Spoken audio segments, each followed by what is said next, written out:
Bom, nós tivemos ontem uma grande e abrangente reflexão do Tércio e hoje uma análise extremamente instigante que nos fez o amigo ministro Toffoli sobre, enfim, o problema contemporâneo e as realidades, os fatos do poder que explicam por que nós estamos discutindo esse assunto e vendo como ele é problemático.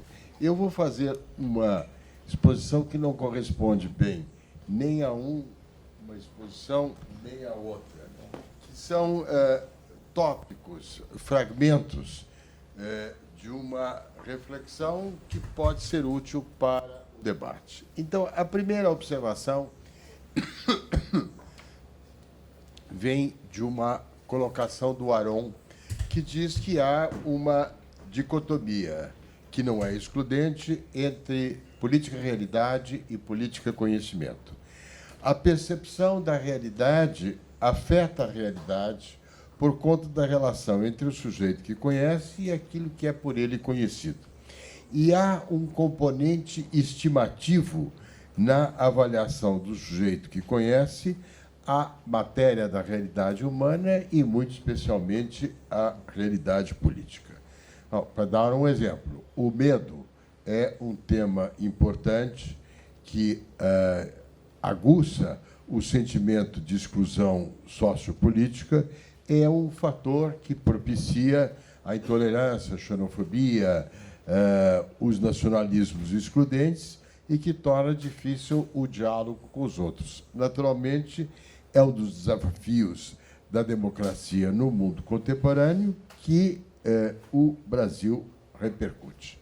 No âmbito internacional, também existe uma forte geografia das paixões que amortece o papel da razão.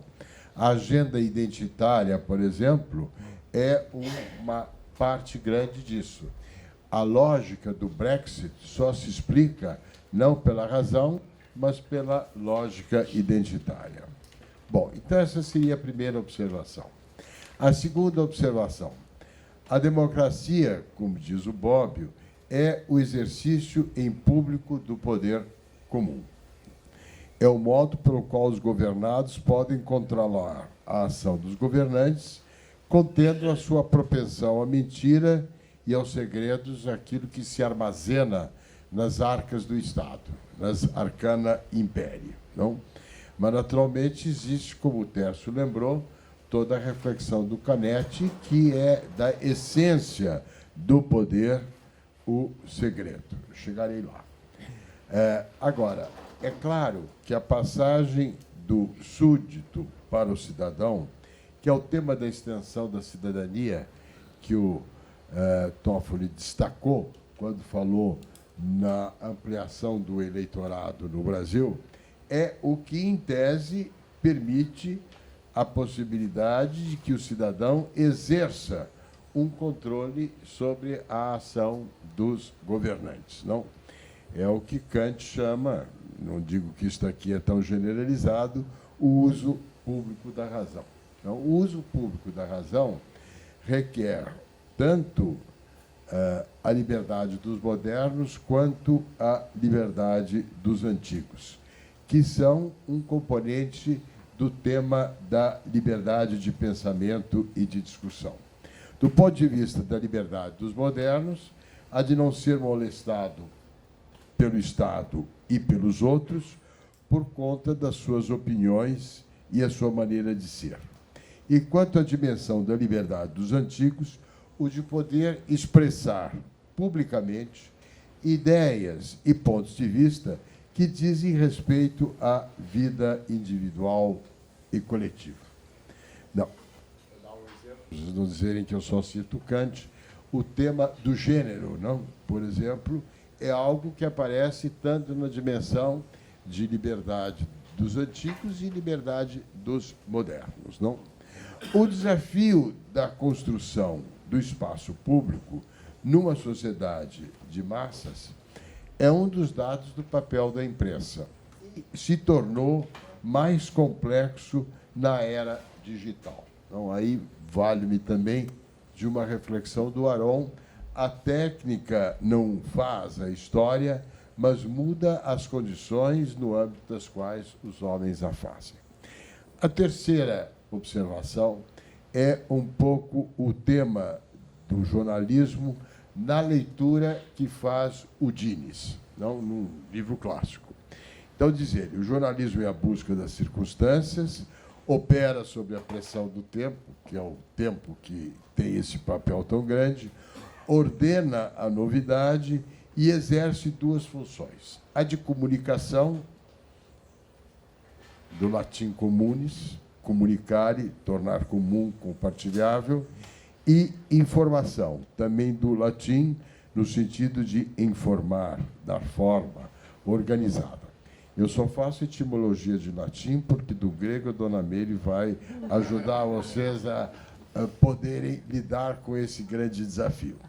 Bom, diz o Dines, comunicação e informação é mensagem organizada, periodicamente sistematizada no tempo. E ele distingue o jornalismo investigativo dos fatos e circunstâncias e lembra que o jornal é controvérsia, não?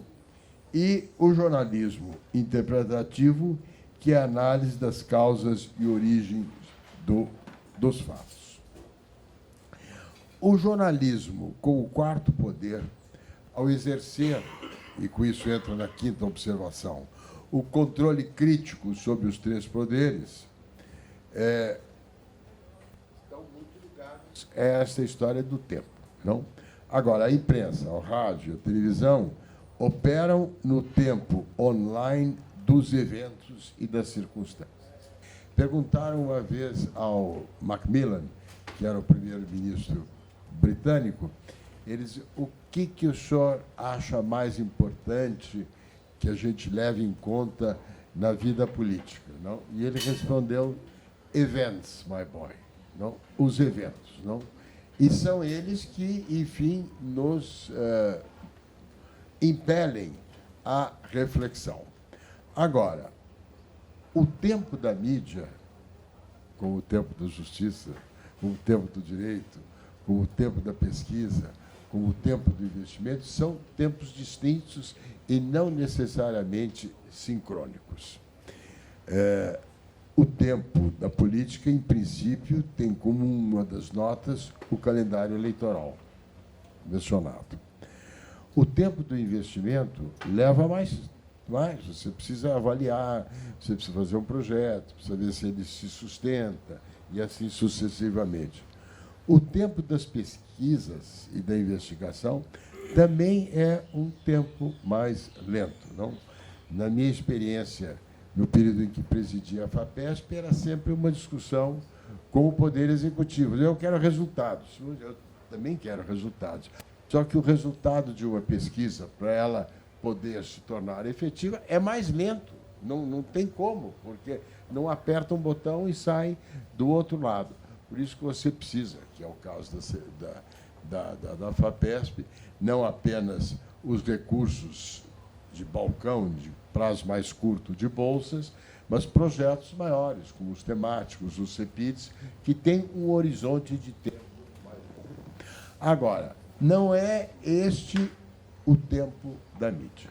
Agora, como foi aqui mencionado, o tempo da mídia tradicional é um tempo rápido, mas tem responsáveis, que, em princípio, se dedicam à qualidade daquilo que é informado e comunicado.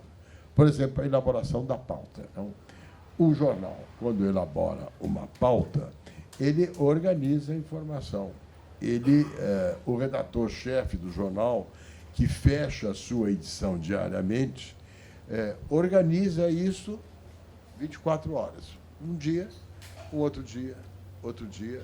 E a pauta do jornal é uma organização dessa informação. O mesmo ocorre nas revistas semanais, na âncora dos noticiários da rádio e da televisão. E não é o que ocorre nas mídias sociais da era digital, que dão em rede voz instantânea. Não, o Joaquim e eu vimos uma bela exposição feita pelo presidente Sanguinetti, que, falando sobre isso, diz o seguinte, Esta voz instantânea que as mídias novas oferecem na era digital era o que se chamava a voz das ruas. Não? A rua. Não? O que diz a rua? Não? Enfim, a rua era, numa análise política tradicional, ou, enfim, em geral, o que pensa a rua? Ou seja, o que pensam os outros? Não? É uma relação diferente da relação entre a praça e o palácio. Não? Aí a relação entre a praça e o palácio é, normalmente, ou a de aplauso ou a de contestação total.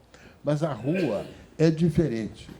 Ela é uma voz que impacta, ela não é uma voz organizada, ela é desultória, não vai para cá e vai para lá, por conta dos ventos da sensibilidade, e também porque não existe uma rua, mas várias ruas, numa sociedade pluralista, diversificada e heterogênea, que foi o que você lembrou ao dizer, ao destacar o tema da pluralidade como um componente que eu aproveito para dizer a rua também é plural. A praça, às vezes, não é. E a praça não. A praça, justamente, quando a praça se volta contra o palácio, ou a favor do palácio, ela é uma voz ou uma manifestação mais organizada. Mas a rua não. A rua é pluralista. É plural. Pluralista, eu não diria que ela é necessariamente, porque ela tende a ser ideológica, ela provavelmente é menos irracional que o mito, ela é menos definida do que a teoria, e ela talvez seja menos pretensiosa do que o ideal, porque ela está movida pela emoção de um ideal, não claramente definida. Ela não é analítica interpretativa, em função da lógica da sua extensão. Ela é curta, e da emoção e dos impulsos no calor da hora. E ela favorece espaço para fake news, tanto para notícia falsa como para notícia fraudulenta. A falsa, porque você está impelido a disputar esse espaço, então você não checa a informação, e, evidentemente, a fraudulenta, com a intenção de participação da luta política. Agora, a mídia tradicional tem checks and balances internos. Não? Ela tem o ombudsman, ela tem a crítica da mídia, ela tem o espaço da carta aos leitores, ou a carta do leitor, que sempre dá ao leitor a oportunidade de colocar uma retificação da informação. E ela tem os critérios e exigências dos manuais de redação. Os manuais de redação, enfim, procuram estipular quais são os critérios adequados pelos quais o jornalismo deve operar. Agora, como diz o nosso amigo Eugênio Butti, os fatos não são amigos, não são acolhedores, não são espelho. Os fatos são da ordem do que difere. Citação do seu último livro, que eu acho extremamente precisa. Na perspectiva do jornalismo, essa é a regra do jogo, para usar o título do livro do Cláudio Abramo. E o seu papel crítico de quarto poder. Mas aí cabe essa discussão sobre como é que eu qualifico este poder, não? Que é um ponto forte da sua exposição. Agora, quando, em princípio, o quarto poder atua com boa-fé, objetiva e subjetiva, o que nem sempre acontece, ela obedece, em princípio, ao ideal do bom governo. Não? Por quê? Porque a matéria bruta, não, a grossa matéria, como dizia o Bobbio, da governança efetiva está sempre aquém do ideal do bom governo, não é a relação entre ser e dever ser. Não? Então, em tese, a mídia, como quarto poder, aponta continuamente este ato entre o que se faz e o que é desejável para um bom governo. E ela, além do que, propicia conhecimento, feedback, e atende à percepção do valor epistemológico do trial and error. Não? Enfim, ela te informa e isso aqui permite, enfim, um método de ir aprimorando as coisas. Bom, não posso deixar de mencionar, ainda que será objeto de muita discussão, o tema do escândalo. Não. A origem da palavra, não vou entrar nisso, porque tem grego e tem latim, então, senão a Meire vai dizer que eu estou inadequadamente entrando na área dela. Mas a acepção originária é de tropeço, de obstáculo, não?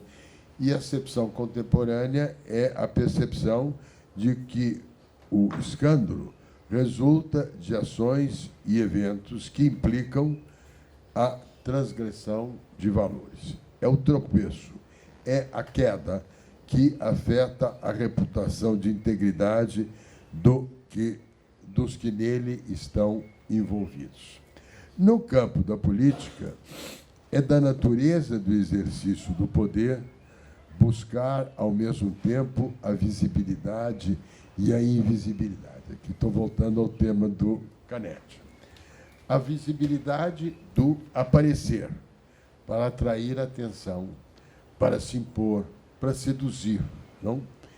E a invisibilidade do ocultar-se para dominar, valendo-se do segredo e, muitas vezes, da mentira, não? Além de verdade política, citado pelo ministro Toffoli da Hannah Arendt, ela tem um outro texto sobre os papéis do Pentágono que se chama Lying in Politics. Não?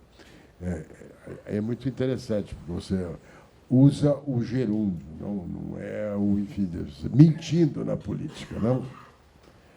No Estado democrático de direito, caracterizado por normas que estipulam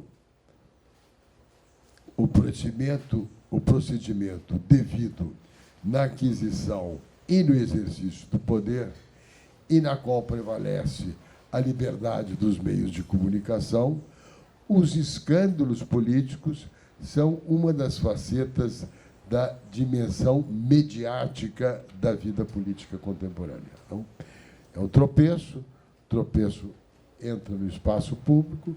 O espaço público é um espaço onde existe esta dimensão mediática do poder. O valor desses procedimentos estrutura a agenda da opinião pública e influencia as ações e intervenções da vida política quando divulgadas pela mídia. Não? Num livro que eu li há muito tempo, mas que eu gostei muito, de um inglês, John Thompson, sobre escândalos, ele elenca vários tipos de escândalo, não? Mas dois eu vou mencionar. Escândalos da corrupção, que são os que revelam a associação ilícita entre o dinheiro e o poder. Então, é o grande tema do Mensalão, é o grande tema do Lava Jato, que, naturalmente, o judiciário exerceu um papel fundamental e a imprensa repercutiu. Existem também escândalos do poder, que são o uso de procedimento legalmente indevidos num Estado de direito para a aquisição do poder e para a sua manutenção no exercício do poder. Fraude eleitoral é um exemplo bastante óbvio. Não? Essa discussão do que está acontecendo na Bolívia é um exemplo típico. Toda a problemática da Venezuela política passa também pela análise de quanto de fraude houve nos processos eleitorais naquele país. Abuso de poder, por exemplo, obstrução de justiça. tentativa de censura e intimidação. Para ficar no âmbito da política comparada, já que nós estamos gravando, o Trump é um exemplo óbvio disso, porque é claro que ele está obstruindo a justiça e é claro que o início da investigação do impeachment, que foi recentemente autorizado, é parte de uma tentativa de ocultar um fato que parece cada vez mais significativo. Pois bem, para não dizer que eu também não menciono uma preocupação do momento, há por parte do presidente Bolsonaro um subjetivismo personalista na sua crítica ao legislativo, ao judiciário e à imprensa. Não? Falando como um oficial de cavalaria R2 do Exército Brasileiro, enfim, e de um mínimo de leitura de Clausewitz, a guerra é a ascensão aos extremos. Não? E é um pouco isto, é o que eu disse no meu último artigo: quem semeia ventos, colhe tempestades. O que está em jogo nisto? O que está em jogo é o capital simbólico do caráter e da competência dos atores políticos, públicos e privados. O escândalo é um redutor da confiança. Ele consome o capital social de confiança. Não? A Folha de domingo passado elenca 10 escândalos revelados pela Folha de Sarney a Bolsonaro e aponta que a relação da Folha com os ocupantes do Palácio do Planalto tem sido sempre tensa, porque ela é fruto de uma visão crítica das coisas. E, naturalmente, tem a preocupação com esta ascensão aos extremos como um escândalo no exercício do poder. Bom, indo para o fim da minha exposição, e ligando isso ao tema que foi aqui discutido, a multiplicação dos escândalos, tanto os revelados quanto os inventados, tanto o falso quanto tanto o erro quanto o dolo, tem consequências para a democracia. Não? Diz o Bobbio, num belo texto, a democracia ha bisogno di fiducia. Democracia requer confiança. A confiança recíproca entre os cidadãos e a confiança dos cidadãos nas instituições. A multiplicação dos escândalos, revelados ou inventados, dificultam, como diz o presidente Fernando Henrique Cardoso, a reconstrução dos laços de confiança entre governo e governados. É aquela história que você citou da Ana Alice Melhor. Não acredita em mais nada por conta daquilo que você recebe, que te transmite aquilo em relação ao qual você não se sente seguro. Isso gera a percepção do que um grande amigo meu, professor italiano, chama de caquistocracia. Caquistocracia, o governo dos piores. Ele pega cada um dos...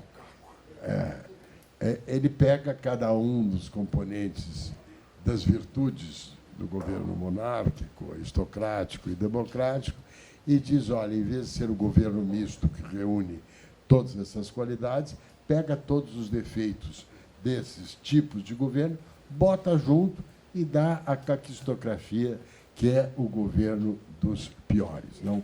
Eu, uma vez, não resisti à tentação no governo de me perguntarem essas coisas que você não tem vontade de responder, e eu disse, olha, isso é uma questão caquistocrática, e fui embora.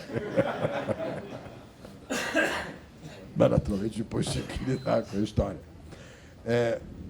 Ela gera, essa história, das fake news, a descrença e a desconfiança nos atores políticos, na sua aptidão e integridade para mover e ampliar a capacidade de resposta das instituições públicas para atender às exigências da sociedade.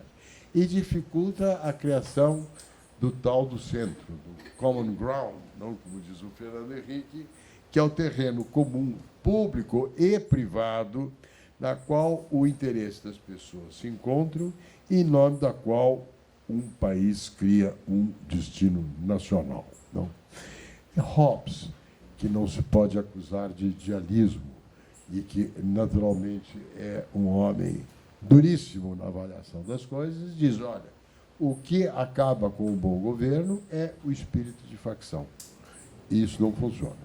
Bom, eu vou só fazer uma pequena consideração sobre a perspectiva do governante, que, naturalmente, uma parte da organização deste texto é a perspectiva reflexiva sobre o que está acontecendo e também a perspectiva, enfim, da mídia, tradicional ou não, da legitimidade do papel da imprensa na sua permanente postulação crítica àquilo que fazem os governantes. Não?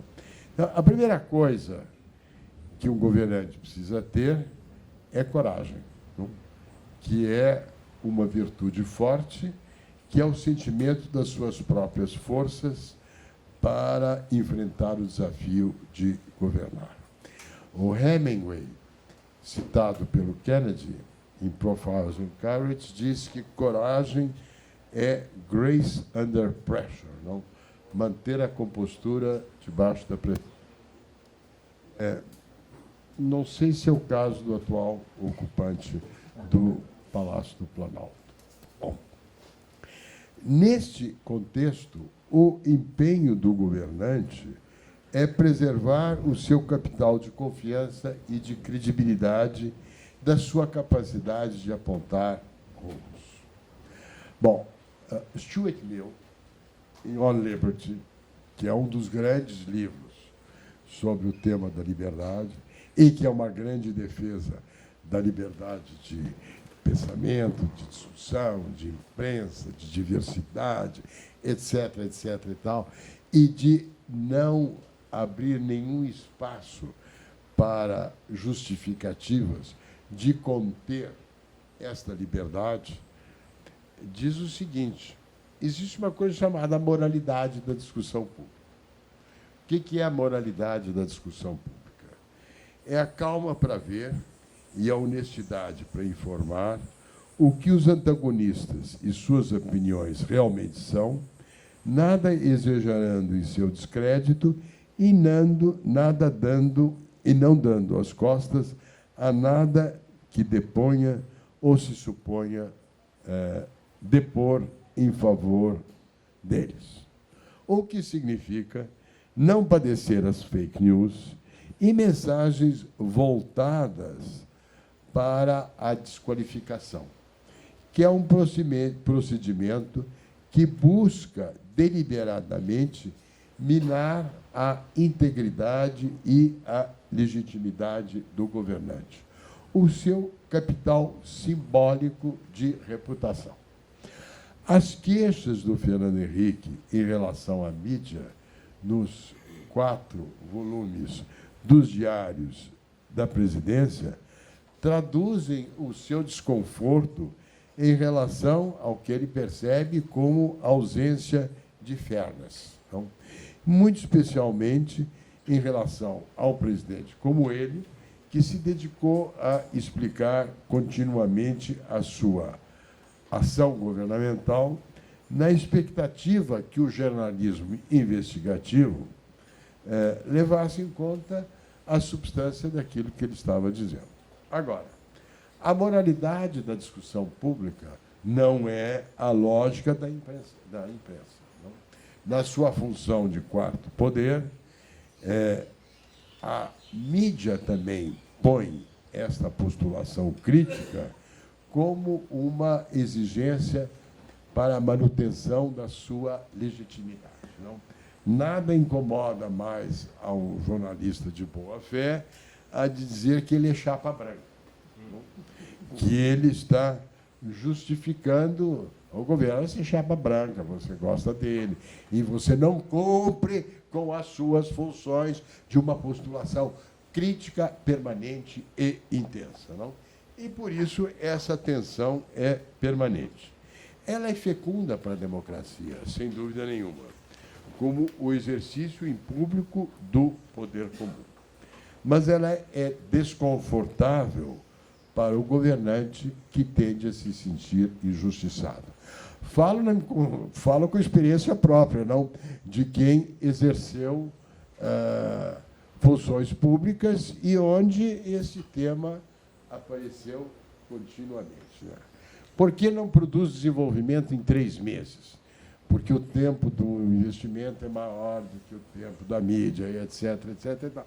É um relato, não é de má fé, corresponde ao fato. Não quero saber de nada. Não produziu desenvolvimento, não serve. Não? Talvez não sirva mesmo, mas não deixa de ser desconfortável. Não? O que fez no Ministério das Relações Exteriores? Fiz não sei quantas coisas. O que interessa dizer, tirou o sapato para as autoridades norte-americanas 2 semanas depois do ataque terrorista. Adianta dizer que, olha, achei que não devia dar uma carteirada. O mesmo fez o chanceler da China, do Chile, e o chanceler da Rússia. Era um país que, naquele momento, estava ainda sob o trauma. Não adianta, tirou o sapato, portanto, se tirou o sapato, não tem a vertebração necessária para exercer o cargo. Todo o resto entra em outro capítulo. Então, agora, digamos assim, é um pouco a regra do jogo.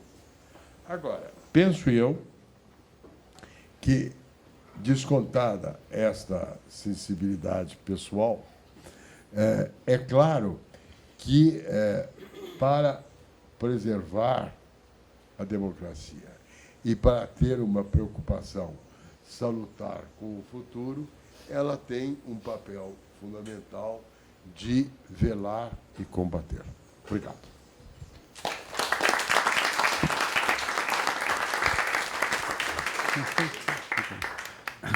Bom, cumprimento, Celso. Eu acho que a reflexão é apropriada para essa questão. Como é que se relaciona governo, governante com a mídia, de modo geral, particularmente com a velha e tradicional imprensa, e entrando por essa nova noção da mídia social. Você tocou no tema do segredo, não? E eu acho que nessa relação governo e imprensa, talvez seja interessante você, nesse momento, fazer uma breve menção a um tema que chama a atenção. Não? Você insistiu na questão da liberdade. Na liberdade de imprensa é uma coisa fundamental, a liberdade de imprensa fundada na ideia de liberdade de opinião, enfim, liberdade de pensamento, liberdade de expressão, todas essas liberdades, não?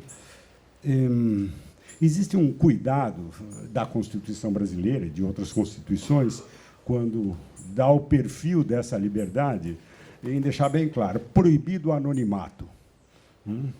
Uma das características da relação governante com a imprensa, no entanto, é essa expressão usual que corre, não? Eu vou falar mais off-records. Essa expressão off-records chama um pouquinho a atenção. Ela não é bem anonimato, mas é um modo de você se esquivar dessa pesada responsabilidade que a liberdade traz. E a imprensa, por assim dizer, ela coopera um pouco com isso. Enfim, nesse ponto existe até um acerto não declarado entre o governante e aquilo que sai depois. Esse anonimato faz sentido aí dentro. Não? Ele se dilui. Quando a gente pensa na nova mídia, isso é muito mais complicado.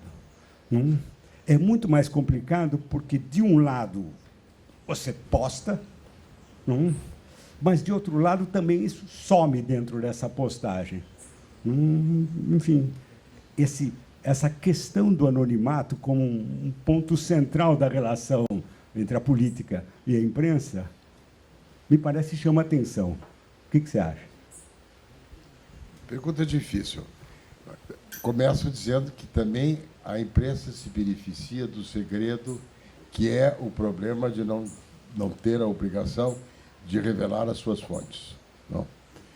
As fontes de que se vale a imprensa também estão debaixo do sigilo da identificação de quem foi a fonte. No mundo acadêmico, a história de Chatham House Rules é um exemplo disso. Ou seja, você pode dizer o que você achar interessante dessa reunião, desde que você não atribua isto a uma pessoa. Não? Você tem o sentido da discussão, mas não a individualização. Acho que off the record, nada é off the record hoje em dia. Nada. Basta ver a novela A Dona do Pedaço para se esclarecer como não tem off the record. Agora, o off the record é uma modalidade de atenuar um pouco. Às vezes funciona, às vezes não funciona. Não? A ideia do off the record, do ponto de vista de quem dá uma informação, é de dar à pessoa que a recebe uma contextualização mais ampla, não?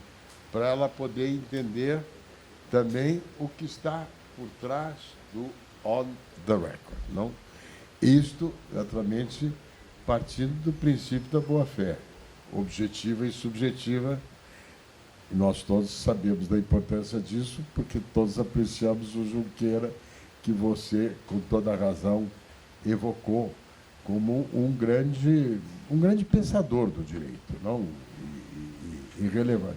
Então, enfim, faz parte dessa história essa dimensão.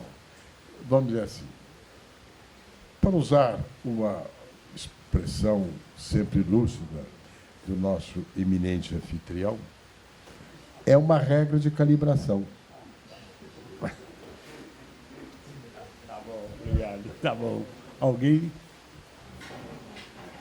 Podemos seguir, então?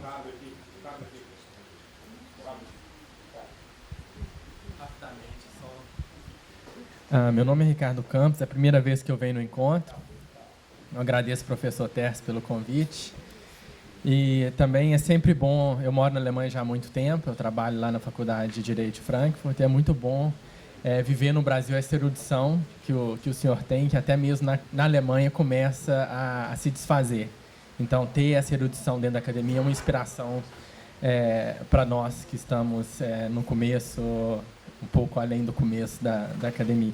Eu gostaria só de retomar aqui um ponto que traz de volta o legado do professor Tércio para o nosso direito, uma parte do legado dele, que é com relação a um autor alemão chamado Niklas Luhmann.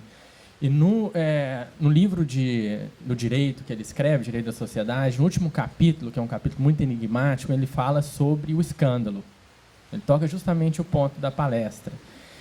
E ele mostra que ali em 93 não tinha redes sociais. Ele fala de uma tensão que passa a existir através do escândalo com a positividade do direito. Ele fala que a criação do direito passa a ser não mais pela positividade, no sentido de olhar para trás, de uma hipótese jurídica, uma norma jurídica, mas da evidência da violação do direito, que o escândalo traz à tona. Ele usa a expressão Evidenz der Rechtsverletzung. E, com isso, surgiu no direito uma nova direção de pesquisa, muitos livros publicados, que é o direito global fragmentado, que ele se locomove, principalmente nos direitos humanos, através do escândalo. Praticamente, você não pode falar de direitos humanos sem falar de escândalo. Isso caminha praticamente junto. E as redes sociais trouxeram outra dimensão para o escândalo. Né? O Luhmann está escrevendo isso quando as mídias, BBC trazia os escândalos, agora imagina hoje. Mas existe também outra face dessa tensão da positividade, que é da tensão entre positividade e escândalo na formação do direito, que não foi refletida por ele, que talvez seja algo que talvez explique muito bem o mal-estar social que a gente vive hoje, com esse debate todo de fake news, com a degradação da democracia só no Brasil. Isso é um movimento global, quer dizer, tem mais um lado estrutural do que um lado de um acontecimento periférico. Né? E aí a minha pergunta ao senhor, retomando essa questão do escândalo e a aceleração, que é um conceito na sociologia hoje na Alemanha muito utilizado, todos aceleração, vários livros com esse título. Não haveria uma certa incompatibilidade da estrutura tradicional democrática, da positivação, ligação entre o parlamento e o judiciário através da norma jurídica? Não haveria uma incompatibilidade com essa aceleração trazida pelas redes sociais e, em especial, com a ligação através do escândalo, nessa dimensão de formação do direito?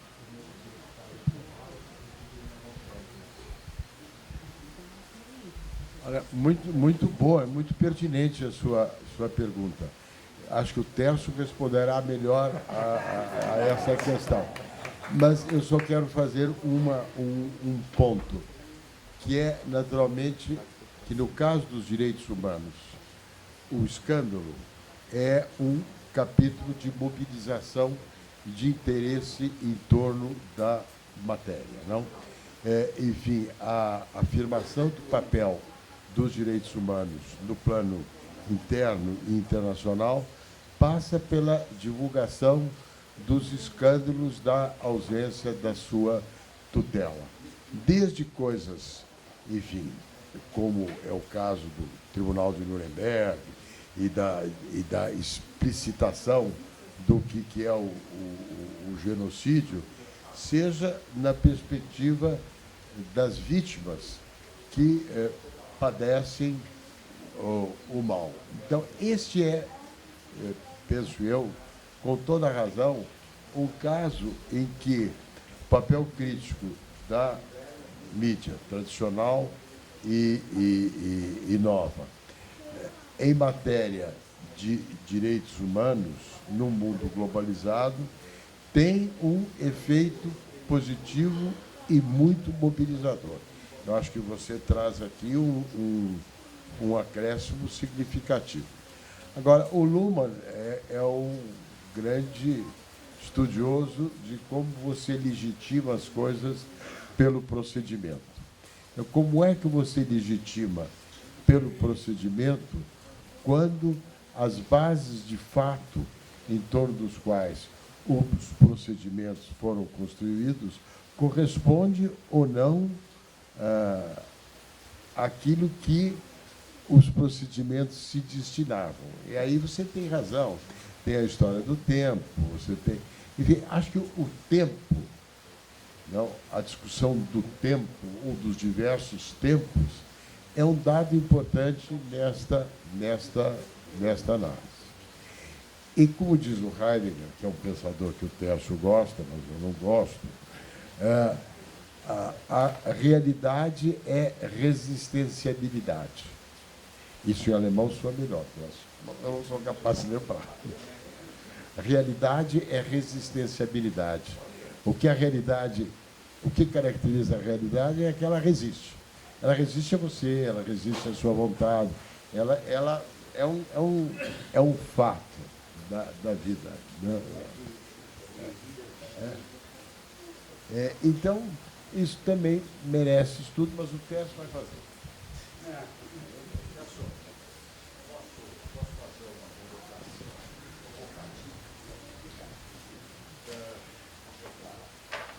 Bom, Antônio Penteado Mendonça, é a primeira vez que eu venho no evento. Fiquei muito contente quando o Tércio me convidou numa discussão sobre imprensa na TV Cultura. E eu queria fazer uma colocação meia mitológica, meia pragmática. Pares tem o direito moral garantido por uma deusa de receber Helena em troca de votar na deusa como a mulher mais bela do mundo.